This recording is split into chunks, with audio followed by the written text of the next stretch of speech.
சரவணபவ. வேலும் மயிலும் சேவலும் துணை. முருகப்பெருமானுக்கு விரதம் இருந்து வழிபடும் நாட்களில் ஒன்றான வைகாசி விசாகம் மிகவும் சக்தி வாய்ந்த பலனை அளிக்கிறது.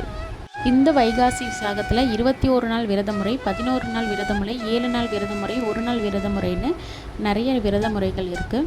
வைகாசி விசாகம் அப்படிங்கிறது முருகப்பெருமான் அவதரித்த தினம் அப்படின்னு சொல்லப்படுது. இந்த தினத்தில் நம்ம முருகப்பெருமானை நினைத்து விரதம் இருந்து வழிபட்டால் வேண்டியது அனைத்தும் நிச்சயம் கைகூடும்.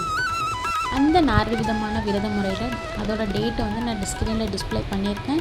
இதில் முருகனுக்கு விரதம் இருப்பது மிக மிக சிறந்த பலனை கொடுக்கும். அதுவும் காலையில் பிரம்ம முகூர்த்தத்தில் எழுந்திரிச்சு குளிச்சுட்டு முருகனுக்கு 2 அகல் தீபம் ஏற்றி வழிபாடு செய்யும்போது நம்ம நினைத்த காரியம் அனைத்தும் கைகூடும். திருமணம், கல்வி, குழந்தை வாய்ப்பு அனைத்துமே நம்ம முருகப்பெருமான் அமைத்து கொடுப்பார்.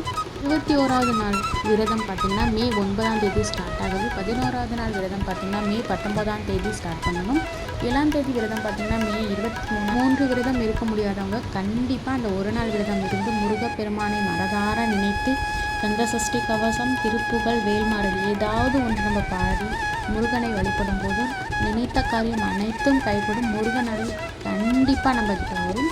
கண்டிப்பாக இந்த விரதம் இருங்க. அனைவருக்கும் முருகன் அருள் பரிபூரணமாக கிடைக்கட்டும். ஓம் சரவணபவ. வேலும் மயிலும் சேவலும் துணை. நன்றி.